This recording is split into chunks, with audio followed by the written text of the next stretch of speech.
नमो भगवते वासुदेवाय। हरे कृष्ण। आप सभी भक्तों का दिन शुभ और मंगलमय हो। भगवान श्री हरि विष्णु और माता लक्ष्मी का आशीर्वाद आप सभी भक्तों पर सदा सर्वदा बना रहे। आज दिनांक 10 मई 2026 और रविवार का पावन दिन है। आज ज्येष्ठ मास के कृष्ण पक्ष की अष्टमी तिथि प्रातः लगभग 8:32 तक रहेगी। उसके बाद नवमी तिथि का प्रारंभ हो जाएगा। यह दिन विशेष रूप से आत्मचिंतन, साधना और भगवान के स्मरण के लिए अत्यंत शुभ माना गया है। आज ब्रह्म मुहूर्त सुबह 4:08 से 4:51 तक रहेगा। सूर्य उदय सुबह 5:33 से 5:48 के बीच में होगा। आज अभिजीत मुहूर्त दोपहर लगभग 11:51 से 12:44 तक रहेगा। रविवार का यह पावन दिन भगवान सूर्य नारायण की उपासना के लिए समर्पित होता है। इस दिन श्रद्धा से सूर्य देव को अर्घ्य देने से आरोग्य, तेज, यश और आत्मबल की प्राप्ति होती है।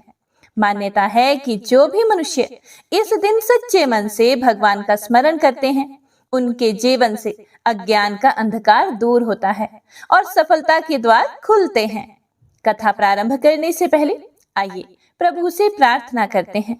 हे सूर्य नारायण, आप समस्त जगत के प्रकाश स्वरूप हैं।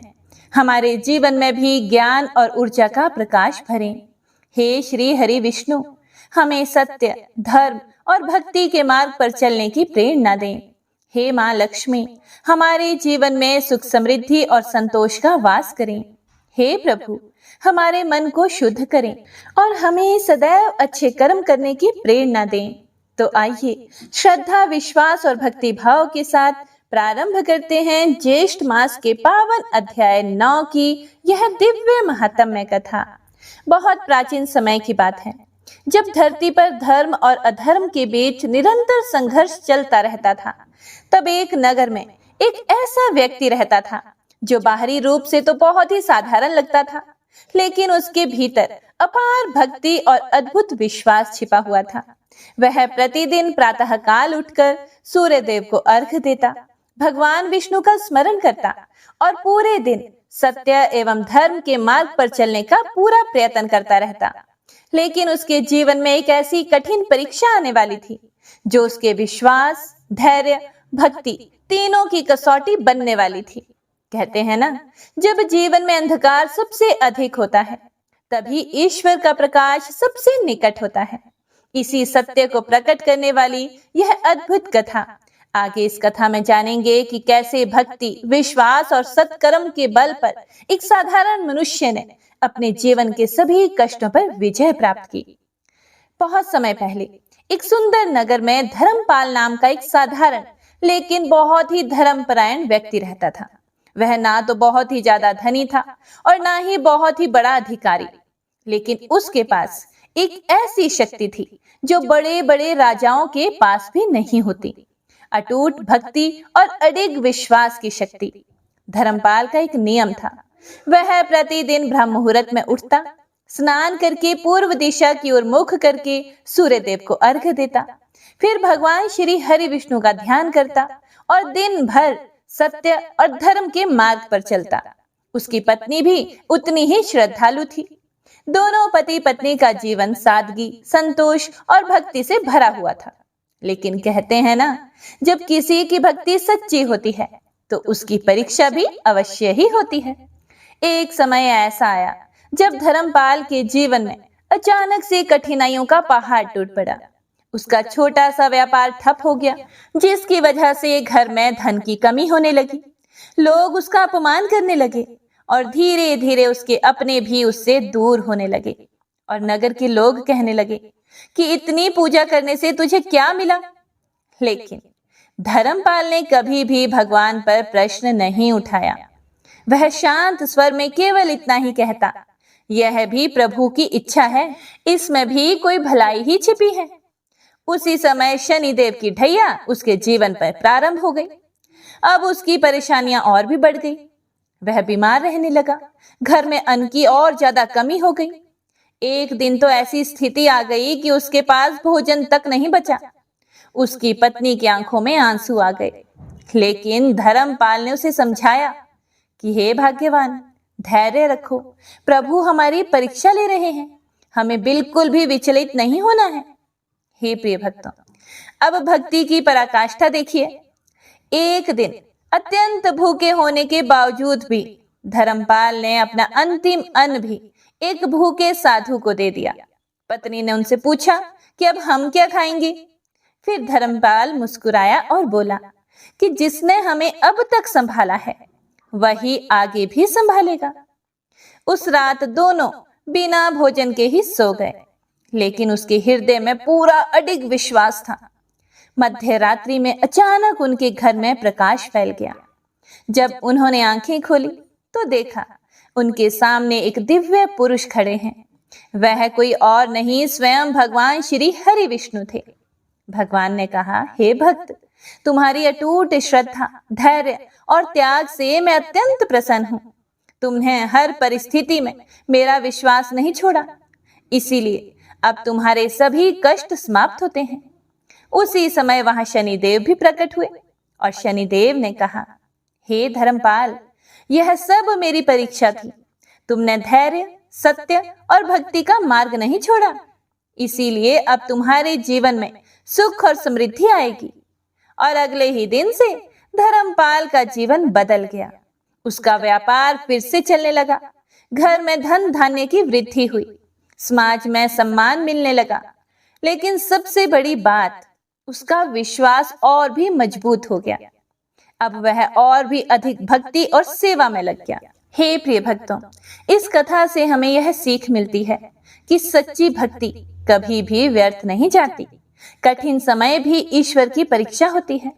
धैर्य और विश्वास रखने वाला व्यक्ति अंततः विजय प्राप्त करता है। और सबसे महत्वपूर्ण, ईश्वर हमेशा अपने सच्चे भक्तों के साथ हमेशा रहते हैं। यदि आप भी अपने जीवन में कठिनाइयों का सामना कर रहे हैं तो बिल्कुल भी निराश मत होइए। भक्ति, धैर्य और विश्वास बनाए रखिए, क्योंकि आपका भी चमत्कार आपका इंतजार कर रहा है।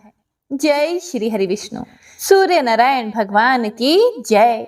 तो आइए अब सुनते हैं आज की महत्तम्य कथा, जिसमें एक वैश्य तथा ब्राह्मण की कथा, सूर्य मंदिर में पुराण वाचन एवं भगवान सूर्य को स्नान आदि कराने का फल। ब्रह्मा जी बोले, हे दिन दिन, मैं आपको पितामह और कुमार कार्तिकेय का एक आख्यान सुना रहा हूँ, जो बड़ा ही पुण्यदायक, पापनाशक तथा कल्याणकारी है। एक बार सभी लोगों के रचयिता पितामह सुखपूर्वक बैठे हुए थे। उनके पास श्रद्धा भक्ति समन्वित होकर कार्तिकेय जी ने आकर उन्हें प्रणाम किया और उनसे कहा कि हे विभो, आज मैं दिवाकर भगवान सूर्यदेव का दर्शन करने के लिए गया था। प्रदक्षिणा करके मैंने उनकी पूजा की तथा परम भक्ति और श्रद्धा से मस्तक झुकाकर उन्हें प्रणाम किया और वहीं पर बैठ गया। वहां मैंने एक महान आश्चर्य की बात देखी। स्वर्ण जटित छोटी छोटी घंटियों से युक्त, श्रेष्ठ वैदिर्यादि मणियों एवं मुक्ताओं से सुशोभित विचित्र विमान से आ रहे एक पुरुष को देखकर भगवान दिवाकर अचानक आसन से उठ खड़े हुए। उन्होंने सामने आए हुए उस पुरुष को अपने दाहिने हाथ से पकड़कर अपने सामने बैठाया और उसके सिर को सूंघा तथा उसका पूजन किया। उसके बाद समीप में बैठे हुए उस पुरुष से भगवान सूर्य ने कहा, हे भद्र, आपका यहाँ स्वागत है। आपका हम सब पर बड़ा प्रेम है। आपने बहुत आनंद दिया। जब तक महाप्रलय नहीं होता तब तक आप मेरे समीप रहे। उसके बाद उस स्थान को जाएं जहां ब्रह्मा स्वयं स्थित हैं। इसी बीच भगवान सूर्य के सामने एक श्रेष्ठ विमान पर आसीन दूसरा पुरुष आया। उसका भी सूर्य भगवान ने उसी प्रकार से आदर सत्कार किया और उसे भी विनम्र भाव से वहीं बैठाया। हे देव शार्दुल, भगवान सूर्य के द्वारा की गई उन दोनों की पूजा देखकर मेरे मन में बड़ा कौतूहल उत्पन्न हो गया है। इसीलिए मैंने भगवान भास्कर से पूछा कि हे देव, पहले जो यह मनुष्य आपके पास आया और जिसे आपने अधिक संतुष्ट किया है, इसने ऐसा कौन सा पुण्य कर्म किया है जो इसकी आपने स्वयं ही पूजा की है? इस विषय को लेकर मेरे हृदय में विशेष रूप से कौतूहल उत्पन्न हो गया है। उसी प्रकार से आपने दूसरे मनुष्य की भी पूजा की है। ये दोनों सब प्रकार से पुण्य कर्म करने वाले उत्तम जनों में भी श्रेष्ठ मनुष्य हैं। आप तो सदा ब्रह्मा, विष्णु तथा शिव आदि देवताओं के द्वारा भी अर्जित पूजित होते हैं। फिर आपके द्वारा ये दोनों किस प्रकार से पूजित हुए? हे देवेश, मुझे आप इसका रहस्य बताएं।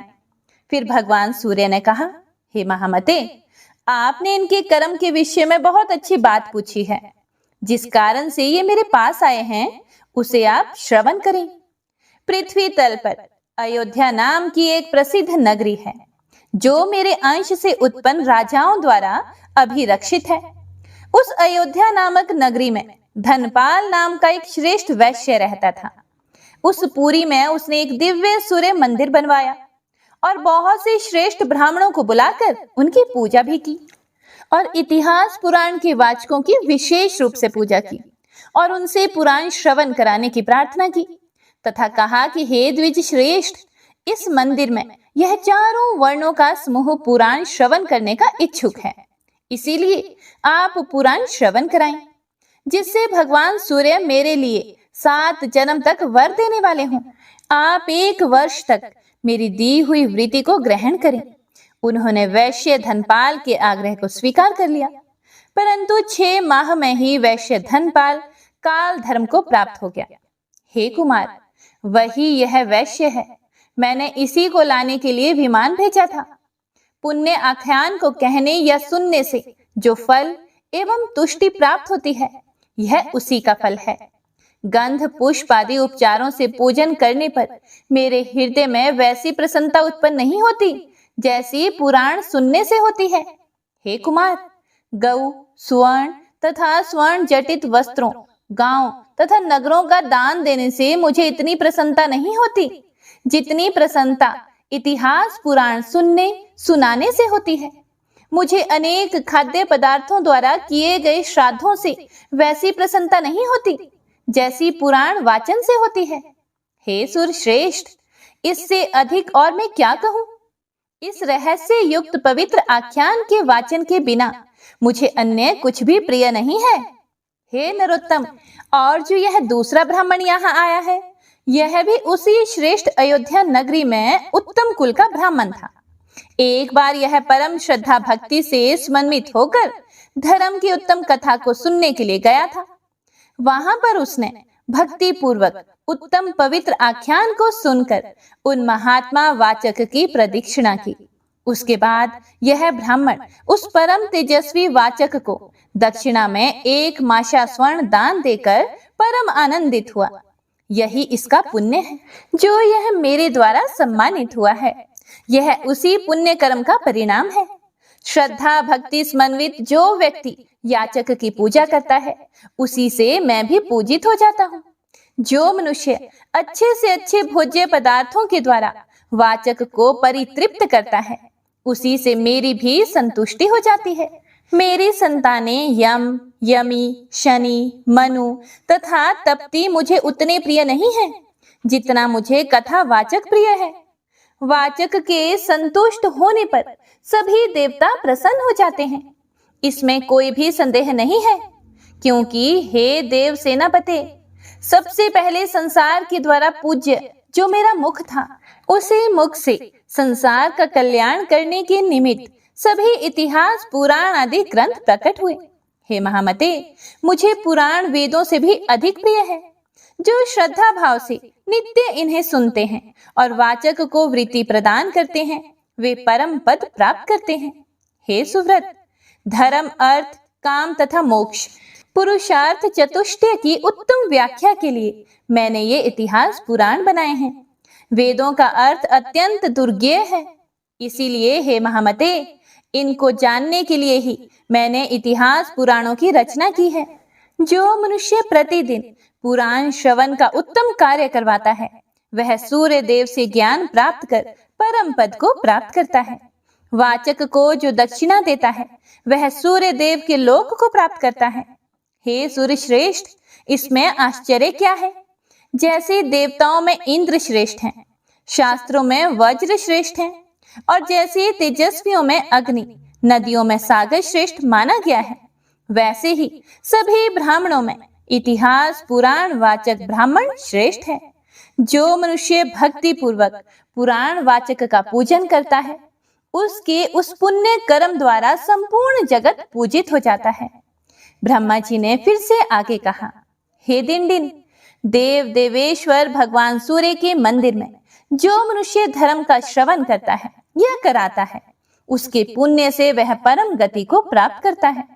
जो पुरुष भगवान सूर्य की 3 बार प्रदक्षिणा करके भूमि पर मस्तक झुकाकर सूर्य नारायण को प्रणाम करता है, वह उत्तम गति को प्राप्त होता है।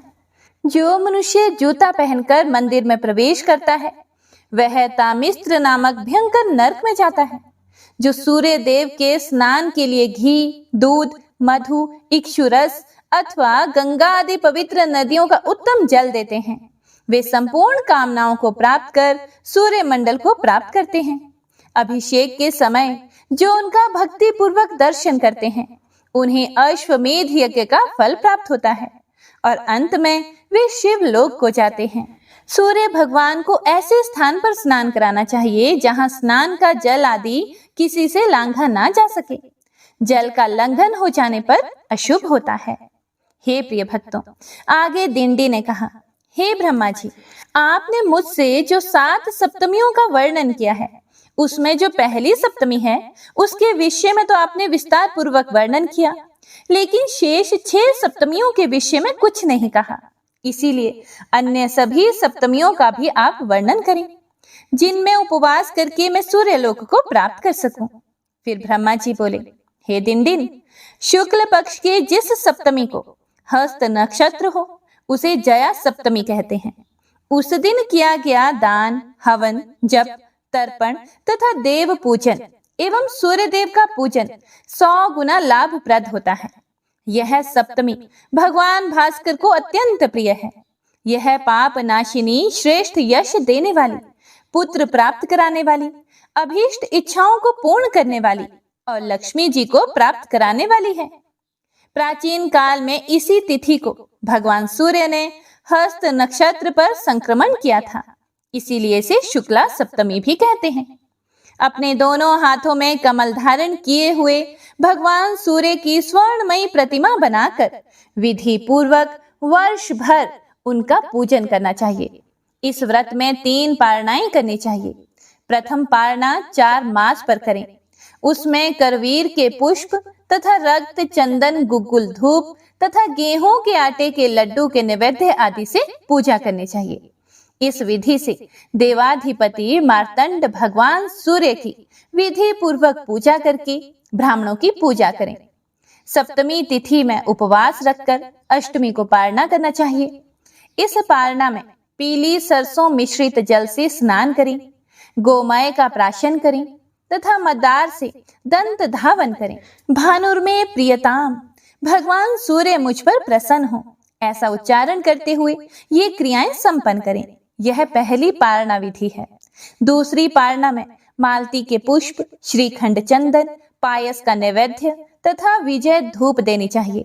ब्राह्मणों को भोजन कराकर स्वयं भी वैसा ही भोजन करना चाहिए। रविर में प्रियताम, सूर्य देव मुझ पर प्रसन्न हो, ऐसा कहते हुए पंचगव्य प्राशन कर खदीर की लकड़ी से दंत धावन करना चाहिए। तीसरी पारना में अगस्ती पुष्प से भगवान भास्कर का पूजन करना चाहिए। इस व्रत में भगवान सूर्य को श्रीखंड, कुसुम, सिहलक धूप देने चाहिए, क्योंकि ये भगवान को अति प्रिय हैं। विकर्तनों में प्रियताम, भगवान विकर्तन सूर्य मुझ पर प्रसन्न हो, ऐसी प्रार्थना करते हुए कुशोदक का प्राशन करना चाहिए तथा बेर की दांतुन करनी चाहिए। वर्ष के अंत में भगवान सूर्य की गंध, पुष्प तथा नैवेद्य आदि उपचारों से विधि पूर्वक पूजा करनी चाहिए। अनंतर उन्हीं के सामने अवस्थित होकर परम पवित्र पुराण का वाचन करवाना चाहिए। हे विभो, इस विधि से जो पुरुष इस सप्तमी तिथि का व्रत करता है, उसके स्नान आदि समस्त व्रत के कार्य 100 गुना फल देने वाले हो जाते हैं। इस सप्तमी के व्रत को करने वाला व्यक्ति यश, धन, धान्य, सुवर्ण, पुत्र, आयु, बल तथा लक्ष्मी को प्राप्त कर सूर्य लोक को जाता है। ब्रह्मा जी आगे बोले, हे त्रिलोचन, माघ मास के शुक्ल पक्ष की सप्तमी तिथि जयंती सप्तमी कही जाती है। यह पुण्यदायिनी, पाप विनाशिनी तथा कल्याणकारी है। इस तिथि पर जिस विधि से उपासना करनी चाहिए, अब आप उसे सुने। पंडितों ने इस व्रत में 4 पारनाओं का उल्लेख किया है। पंचमी तिथि में एक भुक्त, षष्ठी तिथि में नक्त व्रत और सप्तमी में उपवास करके अष्टमी में पारना करना चाहिए।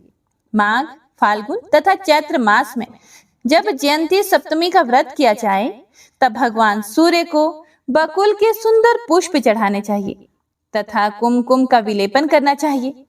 मोदकों का नैवेद्य और घी का धूप देना चाहिए। पंचगव्य प्राशन करके पवित्रीकरण करना चाहिए। ब्राह्मणों को मोदक यथाशक्ति खिलाना चाहिए तथा शाली नामक चावल का भात भी देना चाहिए। इस प्रकार जो मनुष्य लोक पूज्य भगवान भास्कर की पूजा करता है, वह इस व्रत की सभी पारनाओं में अश्वमेध एवं राजसु यज्ञ का फल प्राप्त करता है। द्वितीय पारणा में सूर्य भगवान की पूजा करके राजसु यज्ञ का फल प्राप्त होता है। वैशाख, ज्येष्ठ और आषाढ़ मास में सूर्य देव की पूजा करने के लिए शतदल कमल तथा श्वेत चंदन और गुगुल के धूप का विधान कहा गया है। इसमें गुड़ के बने हुए अपूप का नैवेद्य अर्पित करना चाहिए और गोमय का प्राशन करना चाहिए। ब्राह्मणों को गुड़ से बने हुए अपूपों का भोजन कराना अच्छा माना गया है। यह पारना पाप नाशिका है। तृतीय पारना की विधि इस प्रकार से है, सुनो। श्रावण, भाद्रपद और आश्विन मास में रक्त चंदन, मालती के पुष्प और विजय नाम का धूप का पूजन में प्रयोग करना चाहिए। घी में बनाए गए अपूपों का नैवेद्य निवेदित करना चाहिए। ब्राह्मणों को भोजन भी उसी घी के अपूपों से कराने का विधान है। शरीर को परम पवित्र करने वाले कुशोदक का पान करना चाहिए। यह तृतीय पारना पापों का नाश करने वाली कही गई है। अब चौथी पारना बता रहा हूं, इसे भी सुने। कार्तिक, मार्गशीर्ष तथा पौष मास में सूर्य पूजन की पारना करने से अनंत पुण्य फल प्राप्त होते हैं। इस पारना में कनेर के लाल पुष्प, रक्त चंदन देने चाहिए। अमृत नाम का धूप, पायस का श्रेष्ठ नैवेद्य निवेदित करना चाहिए। श्वेत गाय के मट्ठे का प्राशन करने का विधान है। चारों पारनाओं में क्रमशः ऐसे उच्चारण करना चाहिए। चित्र भानुः प्रियताम, भानुः प्रियताम, आदित्यः प्रियताम तथा भास्करः प्रियताम, इस प्रकार से उच्चारण करना चाहिए। इस विधि से जो मनुष्य विभावसु भगवान सूर्य नारायण की पूजा करता है, वह परम पद को प्राप्त होता है। इस प्रकार सप्तमी व्रत करने पर व्रतकर्ताओं को सभी अभीष्ट कामनाओं की प्राप्ति हो जाती है। पुत्र चाहने वाले को पुत्र, धन चाहने वाले को धन प्राप्त होता है और रोगी मनुष्य रोगों से मुक्त हो जाता है तथा अंत में वह नितांत कल्याण प्राप्त करता है। इस प्रकार जो मनुष्य इस सप्तमी व्रत का आचरण करता है, वह सर्वत्र विजयी होता है तथा सभी पापों से मुक्त होकर वह विशुद्ध आत्मा सूर्यलोक को प्राप्त करता है। ब्रह्मा जी आगे बोले, हे गणाधीप, भाद्रपद मास के शुक्ल पक्ष की सप्तमी तिथि अपराजिता सप्तमी नाम से विख्यात है। यह महापातकों का नाश करती है। इस व्रत में चतुर्थी तिथि को एक भुक्त और पंचमी तिथि में नक्त व्रत करने का विधान है। षष्ठी तिथि को उपवास करके सप्तमी तिथि में पारना करने का विधान है। विद्वानों ने इसमें भी 4 पारनाएं बताई है। सूर्यदेव की पूजा करवीर पुष्प, रक्त चंदन, गुग्गुल से बने हुए धूप, गुड़ से बने अपूप से करनी चाहिए। भाद्रपद आदि 3 मासों में श्वेत पुष्प, श्वेत चंदन, घृत का धूप तथा पायस के नैवेद्य से सूर्यदेव का पूजन करना चाहिए। मार्गशीर्ष आदि 3 महीनों में अगस्त्य पुष्प, कुमकुम का विलेपन, सिहलक धूप, शाली चावल के नैवेद्य आदि से पूजा करनी चाहिए।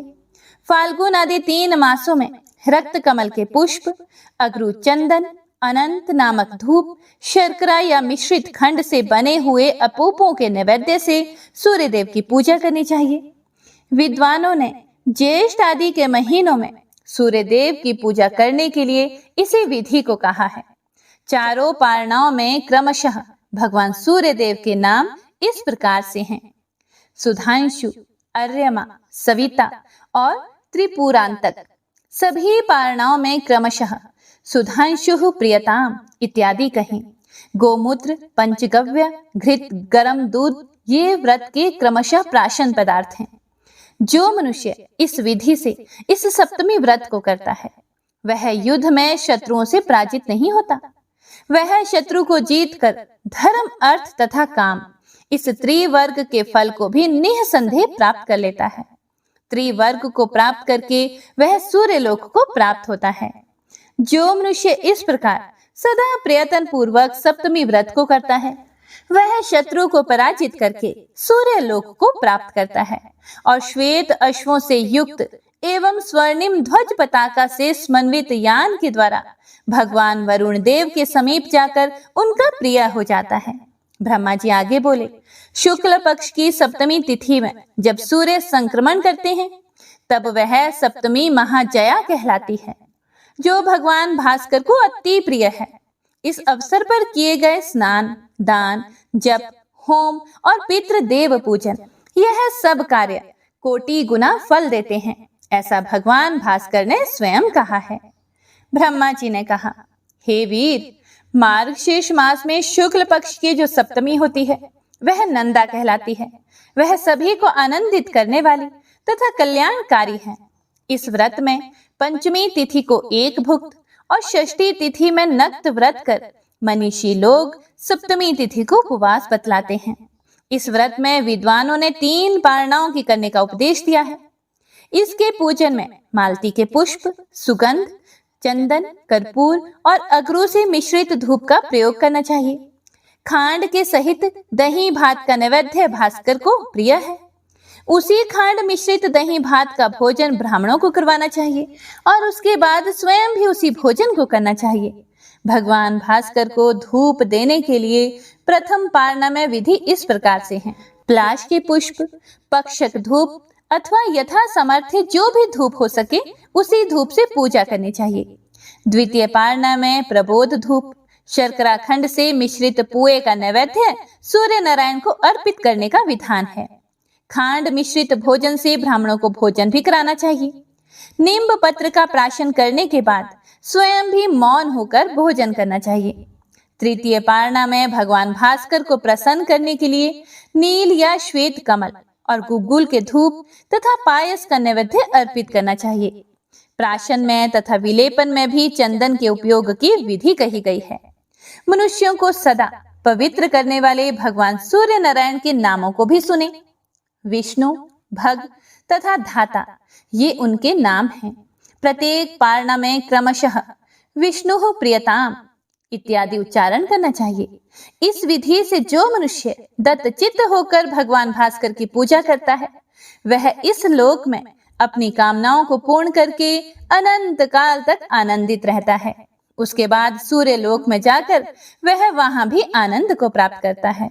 ब्रह्मा जी बोले, शुक्ल पक्ष में सप्तमी तिथि को जब हस्त नक्षत्र हो तो वह भद्रा सप्तमी कही जाती है। उस दिन भगवान सूर्यदेव को पहले घी से, उसके बाद दूध से, उसके बाद इक्षुर रस से स्नान कराकर चंदन का लेप करना चाहिए। उसके बाद उन्हें गुग्गुल का धूप दिखाएं। चतुर्थी तिथि को एक भुक्त तथा पंचमी तिथि को नक्त व्रत करने का विधान है। षष्ठी तिथि को अयाचित रहकर सप्तमी तिथि को उपवास करना श्रेष्ठ कहा गया है। सप्तमी व्रत का पालन करने वाले मनुष्य को चाहिए कि वह उस व्रत के दिन पाखंडी, सत्कर्मों से दूर करने वाले, विडाल वृत्ति का आचरण करने वाले मनुष्यों से दूर रहे। बुद्धिमान व्यक्ति सप्तमी व्रत का पालन करते हुए दिन में शयन ना करे। इस विधि से जो मनुष्य भद्रा सप्तमी का व्रत करता है उसे ऋभु नामक देवता सदा समस्त कल्याण की वस्तुएं प्रदान करते हैं। जो मनुष्य इस तिथि को शाली चूर्ण से भद्र अर्थात वृषभ बनाकर सूर्यदेव को समर्पित करता है उसको भद्र पुत्र प्राप्त होता है और वह जीवन पर्यंत आनंदित रहता है। जो मनुष्य भक्ति पूर्वक सप्तमी कल्प को प्रारंभ से सुनता है वह अश्वमेध यज्ञ के फल को प्राप्त करने के पश्चात परम पद मोक्ष को प्राप्त होता है। सुमंतु मुनि आगे बोले, हे राजन, यद्यपि भगवान सूर्य को सभी तिथियां प्रिय हैं, लेकिन सप्तमी तिथि विशेष रूप से प्रिय है। शतानीक ने पूछा, जब भगवान सूर्य को सभी तिथियां इतनी प्रिय हैं तो सप्तमी में ही यज्ञदान आदि विशेष रूप से क्यों अनुष्ठित होते हैं? सुमंतु मुनि ने कहा, हे राजन, प्राचीन काल में इस विषय में भगवान विष्णु ने सूर्यज्येष्ठ ब्रह्मा जी से जो प्रश्न किए थे और ब्रह्मा जी ने जैसा बतलाया था उसे मैं अब आपको बताता हूँ, सुनो। ब्रह्मा जी बोले कि हे विष्णु, विभाजन के समय प्रतिपद आदि सभी तिथियां अग्नि आदि देवताओं को तथा सप्तमी भगवान सूर्य को प्रदान की गई। जिन्हें जो तिथि दे गई वह उसका ही स्वामी कहलाया। इसीलिए अपने दिन पर ही अपने मंत्रों से पूजे जाने पर वे देवता अभिष्ट प्रदान करते हैं। सूर्य ने अग्नि को प्रतिपदा, ब्रह्मा को द्वितीया, यक्षराज कुबेर को तृतीया और गणेश को चतुर्थी तिथि दी है। नागराज को पंचमी, कार्तिकेय को षष्ठी, अपने लिए सप्तमी और रुद्र को अष्टमी तिथि प्रदान की है। दुर्गा देवी को नवमी, अपने पुत्र यमराज को दशमी, विश्रवे देवगणों को एकादशी तिथि दी गई है। विष्णु को द्वादशी, कामदेव को त्रयोदशी, शंकर को चतुर्दशी तथा चंद्रमा को पूर्णिमा की तिथि दी है। सूर्य के द्वारा पितरों को पवित्र पुण्यशालिनी अमावस्या तिथि दी गई है। ये कही गई 15 तिथियां चंद्रमा की है। कृष्ण पक्ष में देवता इन सभी तिथियों में शनैः शनैः चंद्र कलाओं का पान कर लेते हैं। वे शुक्ल पक्ष में फिर से 16वीं कला के साथ उदित होती है। वह अकेली षोडशी कला सदैव अक्षय रहती है। उसमें साक्षात सूर्य का निवास रहता है। इस प्रकार तिथियों का क्षय और वृद्धि स्वयं सूर्य नारायण ही करते हैं। इसीलिए वे सबके स्वामी माने जाते हैं। ध्यान मात्र से ही सूर्य देव अक्षय गति प्रदान करते हैं। दूसरे देवता भी जिस प्रकार उपासकों की अभीष्ट कामना पूर्ण करते हैं उसे मैं अब संक्षेप में बताता हूँ, सुनो। प्रतिपदा तिथि में अग्निदेव की पूजा करके अमृत रूपी घी का हवन करें तो उस हवि से समस्त धान्य और अपरिमित धन की प्राप्ति होती है। द्वितीया को ब्रह्मा की पूजा करके ब्रह्मचारी ब्राह्मण को भोजन कराने से मनुष्य सभी विद्याओं में पारंगत हो जाता है। तृतीया तिथि में धन के स्वामी कुबेर का पूजन करने से मनुष्य निश्चित ही विपुल धनवान हो जाता है तथा क्रय विक्रय आदि व्यापारिक व्यवहार में उसे अत्यधिक लाभ होता है। चतुर्थी तिथि में भगवान गणेश का पूजन करना चाहिए। इससे सभी विघ्नों का नाश हो जाता है, इसमें संदेह नहीं करना चाहिए। पंचमी तिथि में नागों की पूजा करने से विष का भय नहीं रहता। स्त्री और पुत्र प्राप्त होते हैं और श्रेष्ठ लक्ष्मी भी प्राप्त होती है। षष्ठी तिथि में कार्तिकेय की पूजा करने से मनुष्य श्रेष्ठ मेधावी, रूप संपन्न, दीर्घ आयु और कीर्ति को बढ़ाने वाला हो जाता है। सप्तमी तिथि को चित्रभानु नाम वाले भगवान सूर्य नारायण का पूजन करना चाहिए। ये सबके स्वामी एवं रक्षक हैं। अष्टमी तिथि को वृषभ से सुशोभित भगवान सदाशिव की पूजा करनी चाहिए। वे प्रचुर ज्ञान तथा अत्यधिक कांति प्रदान करते हैं। भगवान शंकर मृत्यु हरण करने वाले, ज्ञान देने वाले और बंधन मुक्त करने वाले हैं। नवमी तिथि में दुर्गा की पूजा करके मनुष्य इच्छा पूर्वक संसार सागर को पार कर लेता है तथा संग्राम और लोक व्यवहार में वह सदा विजय प्राप्त करता है। दशमी तिथि को यम की पूजा करनी चाहिए। वे निश्चित ही सभी रोगों को नष्ट करने वाले और नर्क तथा मृत्यु से मानव का उद्धार करने वाले हैं। एकादशी तिथि को विश्व देवों की भली प्रकार से पूजा करनी चाहिए। वे भक्त को संतान, धन धान्य और पृथ्वी प्रदान करते हैं। द्वादशी तिथि को भगवान विष्णु की पूजा करके मनुष्य सदा विजयी होकर समस्त लोक में वैसे ही पूज्य हो जाता है जैसे किरणमाली भगवान सूर्य पूज्य हैं।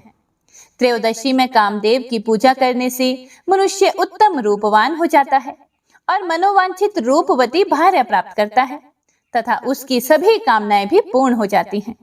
चतुर्दशी तिथि में भगवान देव देवेश्वर सदाशिव की पूजा करके मनुष्य समस्त ऐश्वर्यों से समन्वित हो जाता है तथा बहुत से पुत्रों एवं प्रभुत धन से संपन्न हो जाता है। पूर्णमासी तिथि में जो भक्तिमान मनुष्य चंद्रमा की पूजा करता है उसका संपूर्ण संसार पर अपना आधिपत्य हो जाता है। वह कभी नष्ट नहीं होता। हे दिन अपने दिन में अर्थात अमावस्या में पितृगण पूजित होने पर सदैव प्रसन्न होकर प्रजा वृद्धि, धन रक्षा, आयु तथा बल शक्ति प्रदान करते हैं। उपवास के बिना भी ये पितृगण उक्त फल को देने वाले होते हैं। इसीलिए मानव को चाहिए कि पितरों को भक्ति पूर्वक पूजा के द्वारा सदा प्रसन्न रखें। मूल मंत्र, नाम संकीर्तन और अंश मंत्रों से कमल के मध्य में स्थित तिथियों के स्वामी देवताओं की विविध उपचारों से भक्ति पूर्वक यथाविधि पूजा करनी चाहिए तथा जप होम आदि कार्य संपन्न करने चाहिए। इसके प्रभाव से मानव इस लोक में और परलोक में सदा सुखी रहता है, उन देवों के लोकों को प्राप्त करता है और मनुष्य उस देवता के अनुरूप हो जाता है। उसके सारे अरिष्ट नष्ट हो जाते हैं तथा वह उत्तम रूपवान धार्मिक शत्रुओं का नाश करने वाला राजा होता है। इसी प्रकार सभी नक्षत्र देवता जो नक्षत्रों में ही व्यवस्थित हैं, वे पूजित होने पर समस्त अभीष्ट कामनाओं को प्रदान करते हैं। अब मैं उनके विषय में भी बताता हूँ, सुनो। अश्विनी नक्षत्र में अश्विनी कुमारों की पूजा करने से मनुष्य दीर्घायु एवं व्याधि मुक्त होता है। भरणी नक्षत्र में कृष्ण वर्ण के सुंदर पुष्पों तथा शुभ्र कर्पूर आदि गंध से पूजित यमदेव अपमृत्यु से मुक्त कर देते हैं। कृतिका नक्षत्र में रक्त पुष्पों से बनी हुई माल्य आदि और होम के द्वारा पूजा करने से अग्निदेव निश्चित ही यथेष्ट फल देते हैं। रोहिणी नक्षत्र में प्रजापति मुझ ब्रह्मा की पूजा करने से मैं उसकी अभिलाषा पूर्ण कर देता हूँ। मृगशिरा नक्षत्र में पूजित होने पर उसके स्वामी चंद्रदेव उसे ज्ञान और आरोग्य प्रदान करते हैं। आर्द्रा नक्षत्र में शिव के अर्चन से विजय प्राप्त होती है। सुंदर कमल आदि पुष्पों से पूजे गए भगवान शिव सदा कल्याण करते हैं। पुनर्वसु नक्षत्र में अदिति की पूजा करनी चाहिए।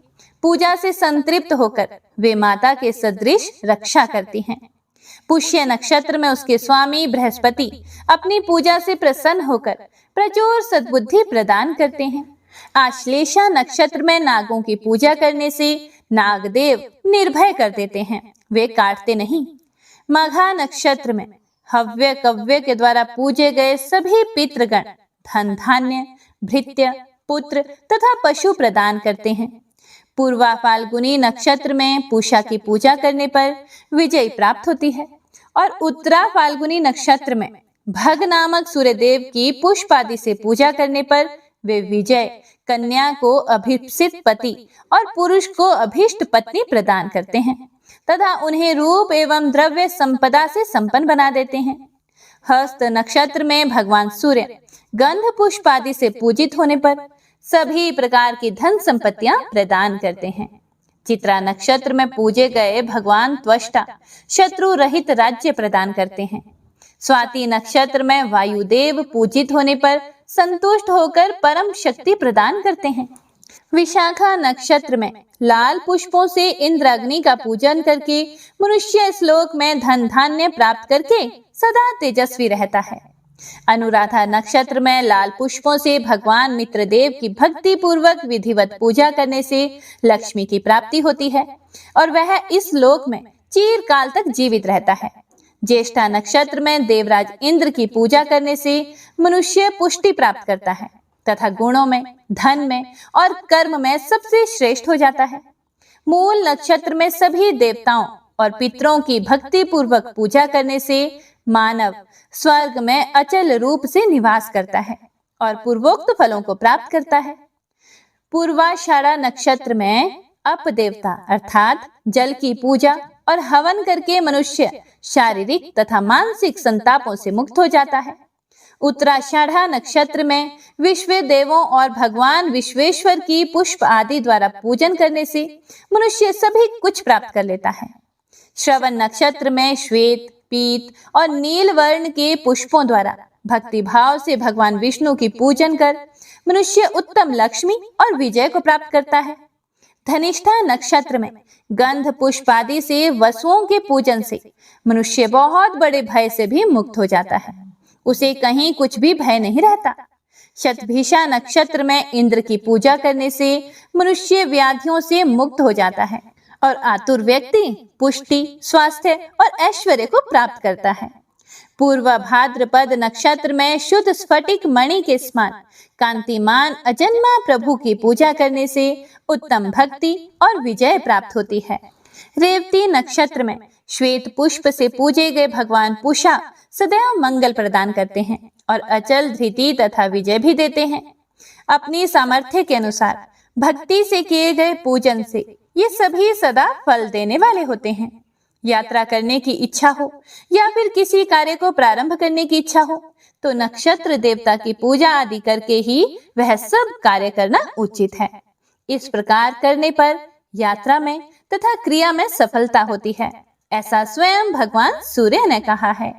ब्रह्मा जी ने कहा, हे मधुसूदन, आप भक्ति पूर्वक सूर्य की आराधना करें, क्योंकि भगवान सूर्य की नित्य पूजा, नमस्कार, सेवा व्रत, उपवास, हवन आदि तथा विविध प्रकार से ब्राह्मणों को तृप्त करने से मनुष्य पाप रहित होकर सूर्य लोक को प्राप्त करता है।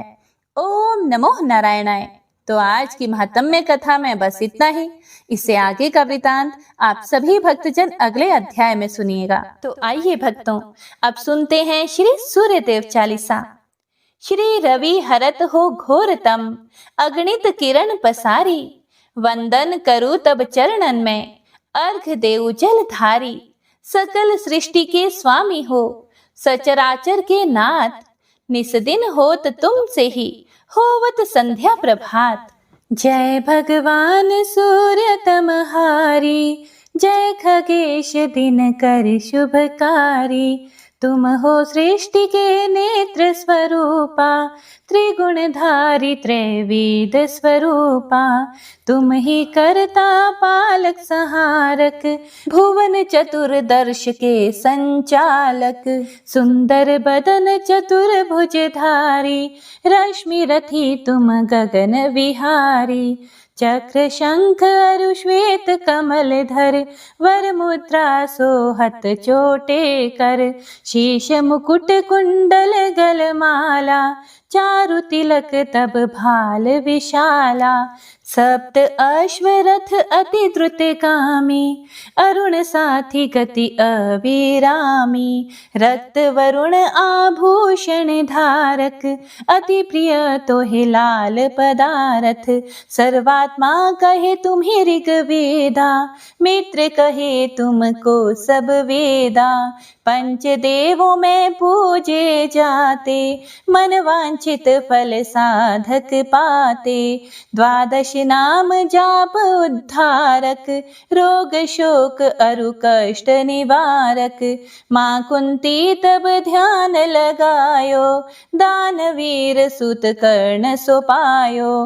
राजा युधिष्ठिर तब जस गायो, अक्षय पात्र वो वन में पायो। शस्त्र त्याग अर्जुन अकुरायो, बन आदित्य हृदय से पायो। विंध्याचल तब मार्ग में आयो, हाहाकार तिमिर से छायो। मुनि अगस्त्य गिरि गर्भ मिटायो, निज टक बल से विंध्य नवायो। मुनि अगस्त्य तब महिमा गाई, सुमिर भय विजय रघुराई। तोहे विरोक मधुर फल जाना, मुख मैलिन ही तोहे हनुमाना। तब नंदन शनि देव कहावे, पवन के सुत शनि तीर मिटावे। यज्ञ व्रत स्तुति तुम्हारी कीन्ही, भेंट शुक्ल यजुर्वेद के दिन ही। सूर्यमुखी खरितर तब रूपा, कृष्ण सुदर्शन भानु स्वरूपा। नमन तोहे ओंकार स्वरूपा, नमन आत्मा अरु काल स्वरूपा। दिग दिगंत तब तेज प्रकाशे, उज्ज्वल रूप तुम्ही आकाशे। दश दिगपाल करत तब सुमिरन, अंजलि नित्य करत हैं अर्पण। त्रिविध ताप हरता तुम भगवन, ज्ञान ज्योति करता तुम भगवन। सफल बनावे तब आराधना, गायत्री जप सरल है साधन। संध्या त्रिकाल करत जो कोई, पावे पावे कृपा सदा तब वो ही, चित शांति सूर्याष्टक देव, व्याधि अपाधि सब हर लेवे, अष्टदल कमल यंत्र शुभकारी, पूजा उपासन तब सुखकारी, माघ मास शुद्ध सप्तमी पावन, आरंभ हो तब शुभ व्रत पालन, भानु सप्तमी मंगलकारी, भक्तिदायिनी दोषणहारी, रविवासर जो तुमको ध्यावे, पुत्रादिक दुख वैभव पावे, पाप रूपी पर्वत के विनाशी, व्रज रूप तुम हो अविनाशी, राहु आन तब ग्रास बनावे, ग्रहण सूर्यता को लग जावे, धर्म दान तप करते हैं साधक, मिटत राहु तब पीड़ा बाधक, सूर्य देव तब कृपा कीजे, दीर्घ आयु बल बुद्धि दीजे, सूर्य उपासना कर नित ध्यावे, कुष्ठ रोग से मुक्ति पावे, दक्षिण दिशा तोरी गति जावे, दक्षिणायन वो ही कहलावे, उत्तर मार्गी तोरो रथ होवे, उत्तरायण तब वो कहलावे, मन अरु वचन कर्म हो पावन, संयम करता भलित आराधना, भरत दास चिंतन करत, घर दिन कर तब ध्यान, रखियो कृपा इस भक्त पे, तुम्हारी सूर्य भगवान। जय सूर्यदेव।